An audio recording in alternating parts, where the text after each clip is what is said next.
అందరికీ నమస్కారం. తెలంగాణ రాష్ట్ర ప్రభుత్వం ఈ నెల 14వ తేదీన అంబేద్కర్ గారి జయంతిని పురస్కరించుకొని భూభారతి చట్టాన్ని అమల్లోకి తీసుకొచ్చింది. తెలంగాణ రాష్ట్రంలో భూమి ఉన్న ప్రతి వ్యక్తికి ఉపయోగపడే చట్టం, ప్రతి వ్యక్తికి అవసరం పడే చట్టం ఈ భూభారతి చట్టం. కేవలం వ్యవసాయ భూములే కాకుండా వ్యవసాయేతర భూములకు సంబంధించి కూడా, అది ఇంటి స్థలం కావచ్చు, ఇతర వ్యవసాయేతర భూమి ఏదైనా కావచ్చు, ఈ చట్టం కింద పాసు పుస్తకమో సర్టిఫికెటో ఉంటేనే ఆ భూమికి యాజమాన్య హక్కు ఉందని ఒక గుర్తింపు, భద్రత. అంత కీలకమైన చట్టం.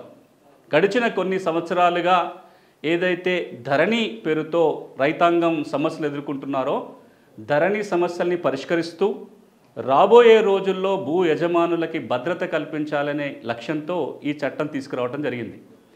ఈ చట్టం అమలు ఆరంభమైంది. రాష్ట్ర వ్యాప్తంగా ఈ చట్టంపై అవగాహన సదస్సులు నిర్వహించాలని ప్రభుత్వం నిర్ణయం తీసుకొని ప్రతి జిల్లాలో జిల్లా కలెక్టర్ ఆధ్వర్యంలో మండల స్థాయిలో అవగాహన సదస్సులు జరుగుతున్నాయి.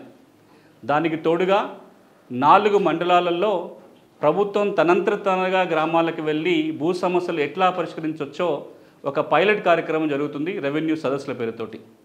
వచ్చే నెలలో జిల్లాకు ఒక మండలం చొప్పున 33 మండలాలలో రెవెన్యూ సదస్సులు నిర్వహించి భూ సమస్యల పరిష్కారానికి కృషి చేయాలని ప్రభుత్వం నిర్ణయం తీసుకుంది.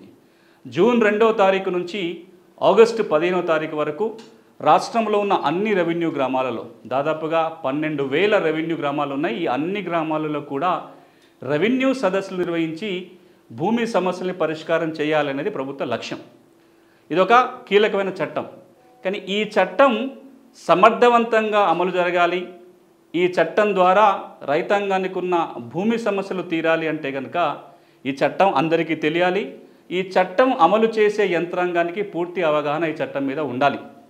అందుకోసమే ఈ భూభారతి చట్టాన్ని వివరించడం కోసం సవివరంగా ఈ చట్టంలో ఏముంది, ఏ సమస్యకి ఎక్కడ పరిష్కారం ఉంది, రెవెన్యూ యంత్రాంగం ఏం చేయాలి, రైతులు ఏం చేయాలి, ఇది పూర్తిగా అందరికీ తెలియజేయాలనే ఉద్దేశంతో ఈరోజు మనం ఈ ప్రజెంటేషన్ నిర్వహించడం జరుగుతుంది. చాలా చోట్ల అది లైవ్లో వస్తుంది. రాబోయే రోజులలో దీన్ని రకరకాల మాధ్యమాల ద్వారా ఇది ట్రైనింగ్లో కూడా ఈ వీడియో వాడుకోవాలని ఒక ఉద్దేశం. చాలామంది కలెక్టర్లు అడిగారు, చాలామంది రెవెన్యూ యంత్రాంగం చెప్పారు, ఒక వీడియో దీని మీద సమగ్రంగా ఉంటే అన్ని చోట్ల వాడుకోవడానికి ఉపయోగం ఉంటుందనే ఉద్దేశంతో ఈ కార్యక్రమం చేయడం జరిగింది. తెలంగాణ భూభారతి భూమి హక్కుల రికార్డుల చట్టం 2025. ఈ చట్టం తయారీకి, ఈ చట్టం రావడానికి ప్రధాన కారకులు గౌరవ ముఖ్యమంత్రి గారు. డిసెంబర్ గత సంవత్సరం అధికారులకు రాగానే ధరణి సమస్యల పరిష్కారానికి వారు ఒక కమిటీ ఏర్పాటు చేశారు. ఆ కమిటీలో నేను కూడా ఒక సభ్యుడిగా ఉన్నా, ధరణి కమిటీ పేరుతోటి. కొన్ని నెలల పాటు శ్రమించి తెలంగాణ రాష్ట్రంలో భూ సమస్యల పరిష్కారానికి ఏం చేస్తే బాగుంటుందని కొన్ని సూచనలు ప్రభుత్వానికి చేయటం జరిగింది. అందులో ప్రధానమైనది ధరణి రికార్డుకి కీలకమైన మూలమైన ఏదైతే 2020 హక్కుల రికార్డుల చట్టం ఉందో ఆ చట్టాన్ని మార్చాలని ఒక సిఫార్సు మేరకు చట్టం తయారు చేయటము, దాని నమూనా ప్రజల ముందు ఉంచటం, ప్రజల అభిప్రాయాలు తీసుకున్న తర్వాత అసెంబ్లీలో ఉంచటం, అసెంబ్లీ ఆమోదం తర్వాత 3 నెలల పాటు శ్రమించి రూల్స్ కూడా తీసుకురావటం జరిగింది.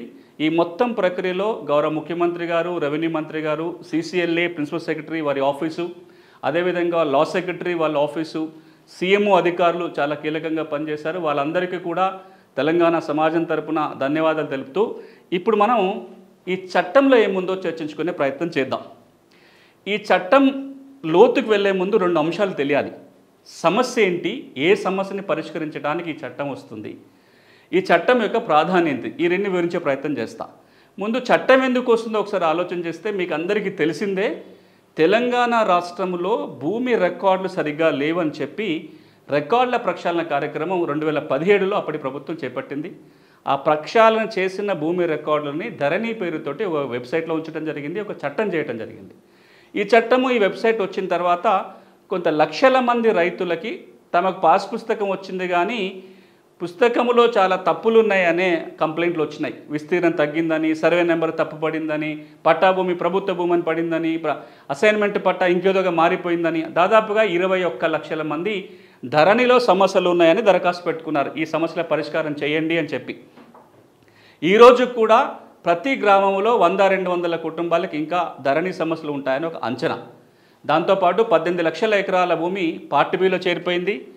అంతేకాకుండా కొన్ని వేల మంది రైతులకి ఈ రోజున కొత్తగా పాస్ పుస్తకాలు రావాల్సిన సందర్భం ఉంది. ఈ సమస్యల పరిష్కారం కావాలి అంటే చట్టం మారాలి, రికార్డులో కొన్ని మార్పు చేర్పులు చేయాలనే ఉద్దేశంతో ఈ భూభారతి చట్టం వచ్చింది. ప్రాపర్టీ లీగల్ ఇష్యూస్కి సంబంధించి డౌట్స్ క్లారిఫై కోసం మా రియల్ ఎస్టేట్ టీవీని సబ్స్క్రైబ్ చేయండి.